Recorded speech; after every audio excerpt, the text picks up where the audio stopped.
ಬದುಕಿರುವಾಗ ತಾನು ಏನು ಸಂಪಾದನೆ ಮಾಡಿದ್ದೇನೆ ಎನ್ನುವುದಕ್ಕಿಂತ ಯಾವ ರೀತಿ ಬದುಕಿದ್ದೇನೆ ಎಂಬುದು ಮುಖ್ಯ. ಸಮಾಜಮುಖಿ ಕಾರ್ಯದಲ್ಲಿ ತೊಡಗಿರುವ ಸಾಹಿತಿ, ಪತ್ರಕರ್ತ ಕೊರ್ಲಕುಂಟೆ ತಿಪ್ಪೇಸ್ವಾಮಿ ಜನ್ಮ ದಿನಾಚರಣೆಯನ್ನ ಇಲ್ಲಿ ಮಾಡುವಂತಹದ್ದು ಅರ್ಥ ಗರ್ಭಿತವಾಗಿದೆ ಎಂದು ನಿಕಟಪೂರ್ವ ತಹಶೀಲ್ದಾರ್ ಎನ್ ರಘುಮೂರ್ತಿ ಹೇಳಿದರು. ಅವರು ನಗರದ ಬೆಂಗಳೂರು ರಸ್ತೆಯಲ್ಲಿ ಇರುವ ಬನಶ್ರೀ ವೃದ್ಧಾಶ್ರಮದಲ್ಲಿ ಸರಳವಾಗಿ ವಯೋವೃದ್ಧರಿಗೆ ಜನ್ಮ ದಿನಾಚರಣೆಯನ್ನ ಆಚರಣೆ ಮಾಡಿ ಮಾತನಾಡಿದರು. ಚಳ್ಳಕೆರೆ ತಾಲೂಕು ಅಂದ್ರೆ ತಪ್ಪಾಗುತ್ತೆ, ಇಡೀ ಚಿತ್ರದುರ್ಗ ಜಿಲ್ಲೆಯಲ್ಲಿರುವಂತಹ ಕನ್ನಡ ಸಾರಸ್ವತ ಲೋಕದ ಅನುಯಾಯಿಗಳು, ಖ್ಯಾತ ಸಾಹಿತಿಗಳು ಹಾಗೂ ಪ್ರಗತಿಪರ ಪತ್ರಿಕೋದ್ಯಮ ನಡೆಸುತ್ತಿರುವಂತಹ ಕೊರ್ಲಕುಂಟೆ ತಿಪ್ಪೇಸ್ವಾಮಿಯವರ ಜನ್ಮ ದಿನಾಚರಣೆ ಇದೆ.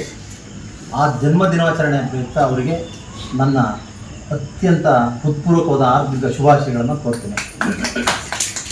ಇವತ್ತು ಸಮಾಜದಲ್ಲಿ ಅದು ಯಾವುದೇ ವರ್ಗ ಇರ್ಬೋದು, ಅಧಿಕಾರಿ ಶಾಹಿ ಇರ್ಬೋದು, ಪತ್ರಿಕೋದ್ಯಮ ಇರ್ಬೋದು, ಪೊಲೀಸ್ ಸೇವೆ ಇರ್ಬೋದು, ಸಮಾಜ ಸೇವೆ ಇರ್ಬೋದು, ಈ ಎಲ್ಲ ಸೇವೆಗಳನ್ನು ಉತ್ಕೃಷ್ಟವಾಗಿ ಮಾಡೋವಂಥ ಹಲವಾರು ವ್ಯಕ್ತಿಗಳಿದ್ದಾರೆ. ಒಂದು ಬೆರಳು ಎಣಿಕೆ 1, 2, 3 ಅಷ್ಟೇ ಒಂದೊಂದು ಕ್ಷೇತ್ರದಲ್ಲಿ ಸಮಾಜ ಸೇವೆಯನ್ನು ಉತ್ಕೃಷ್ಟವಾಗಿ ಮಾಡೋವಂಥ 1, 2, 3 ಇಂಥ ವ್ಯಕ್ತಿತ್ವದವರು ಇದ್ದಾರೆ. ಅದರಲ್ಲಿ ಕೊರ್ಲಕುಂಟೆ ತಿಪ್ಪೇಸ್ವಾಮಿ ಅವರು ಪತ್ರಿಕೋದ್ಯಮದಲ್ಲಿ, ಆಮೇಲೆ ಕನ್ನಡ ಸಾರಸ್ವತ ಲೋಕದಲ್ಲಿ ಮುಂಚೂಣಿಯಲ್ಲಿರುವಂಥರು. ಹಾಗೆ ಸಮಾಜ ಸೇವೆಯನ್ನು ಮಾಡೋದರಲ್ಲಿ ಇಡೀ ತಾಲ್ಲೂಕಿಗೆ ನಂಬರ್ 1 ಅಂತಂದರೆ ನಮ್ಮ ಮಂಜುಳಮ್ಮ. ಈ ಕೊರ್ಲಕುಂಟೆ ತಿಪ್ಪೇಸ್ವಾಮಿಯವರು ನಾವು ಕಳೆದ 3 ವರ್ಷದಿಂದಲೂ ಕೂಡ ಅವಿನಾಭಾವ ಅವ್ರದ್ದು ನಮ್ಮದು ಸಂಬಂಧ. ಆಮೇಲೆ ಆಡು ಮುಟ್ಟಿದ ಸೊಪ್ಪಿಲ್ಲ ಅಂತಾರಲ್ಲ ಆ ಟೈಪ್.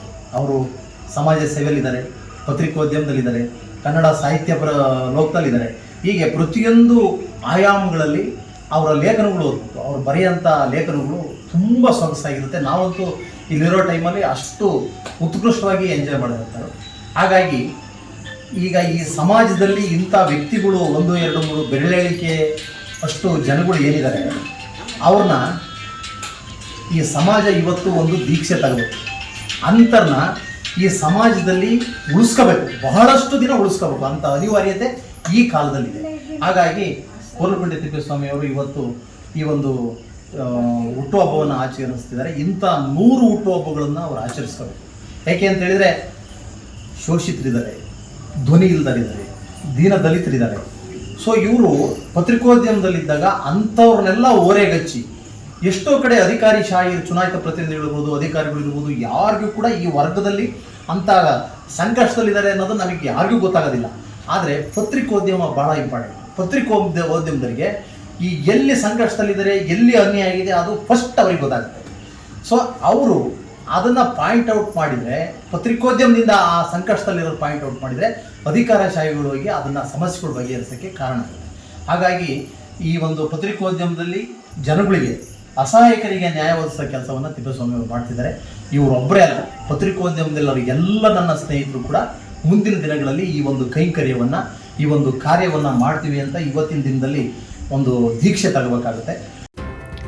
ವೃದ್ಧಾಶ್ರಮಕ್ಕೆ ಅಗತ್ಯ ದವಸ ಧಾನ್ಯಗಳನ್ನ ನೀಡುವ ಮೂಲಕ ವೃದ್ಧಾಶ್ರಮದ ಹಿರಿಯ ನಾಗರಿಕರೊಂದಿಗೆ ಕೇಕ್ ಕತ್ತರಿಸಿ ಸಿಹಿ ಹಂಚಿ ಜನ್ಮ ದಿನಾಚರಣೆ ಮಾಡಿದ್ರು.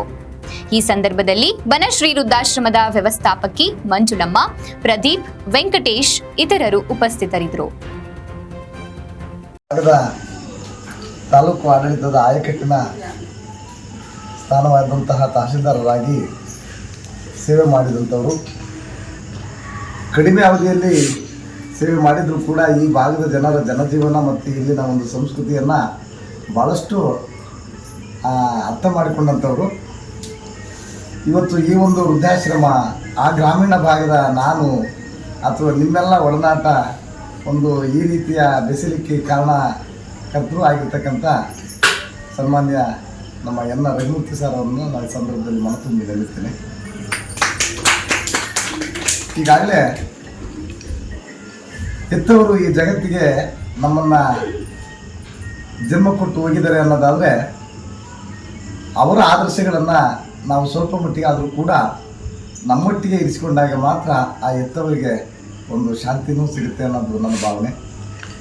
ಹಾದಿ ಉದ್ದಕ್ಕೂ ಕೂಡ ಇಂಥ ತಾಯ್ತನದ ಪ್ರೀತಿ ತೋರುವಂತಹ ಮನಸ್ಸುಗಳನ್ನು ಮತ್ತು ಎಲ್ಲ ಗೆಳೆಯರ ಬಳಗವನ್ನು ನನ್ನ ಆಸ್ತಿಯಂತೆ, ನನ್ನ ಸಂಬಂಧಿಗಳಿಗಿಂತ ಅತಿ ಹೆಚ್ಚಾಗಿ ಪ್ರೀತಿ ಅನ್ನೋ ಭಾವನೆಯಲ್ಲಿ ಕಂಡಂಥ ಮತ್ತು ಆ ರೀತಿ ನಾನು ಕೂಡ ಮನೋಭಾವನೆ ಬೆಳೆಸಲಿಕ್ಕೆ ಕಾರಣಕರ್ತರಾದಂಥ ನಿಮ್ಮಂಥ ಮನಸ್ಸುಗಳಿದೆಯಲ್ಲ, ಅದೇ ಇವತ್ತಿನ ಈ ಸಂಬಂಧಗಳನ್ನು ಬೆಳೆಸಲಿಕ್ಕೆ ಕಾರಣ ಆಗಿರ್ತಕ್ಕಂಥದ್ದು.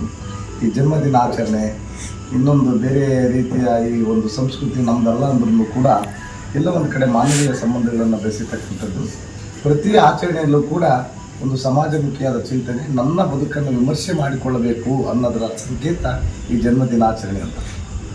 ಅಂತಹ ಜನ್ಮದಿನಾಚರಣೆ ಸಮಾರಂಭದಲ್ಲಿ ಒಂದು ಈ ಸಂಭ್ರಮವನ್ನು ಬಹುದೂರ ಈ ತಾಲೂಕಿಗೆ ಒಂದಷ್ಟು ವೃತ್ತಿ ಮಾಡಬೇಕಾದಂಥ ಸಂದರ್ಭದಲ್ಲೇ ಆಯಾ ಸ್ಥಳ, ಆ ಒಂದು ಕೆಲಸ, ನನಗೆ ಏನೋ ಒಂದು ವೇತನಕ್ಕಷ್ಟೇ ಅನ್ನುವಂತಹ ಭಾವನೆ ಇರ್ತಕ್ಕಂಥ ಅಧಿಕಾರಿಗಳನ್ನು ನಾವು ದಿನ ಬೆಳಗಾದರೆ ಭಾಳಷ್ಟು ಜನರನ್ನು ನೋಡ್ತೀವಿ.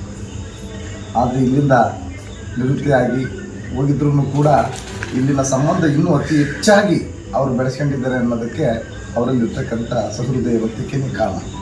ಅದನ್ನು ನಾನು ಮೊನ್ನೆ ಗೌಡಸಂದ್ರಮ್ಮನ ಜಾತ್ರೆ ನಡೆದಾಗಲೂ ಕೂಡ ಆ ಭಾಗದವರು, ನನಗೆ ಒಡನಾಟ ಇರ್ತಕ್ಕಂಥವ್ರು ಕೂಡ ಕೆಲವೊಂದು ವಿಷಯಗಳನ್ನು ಮಾತನಾಡಿದಾಗ ನನಗೆ ಭಾಳ ಸಂತೋಷ ಅನ್ನಿಸ್ತು.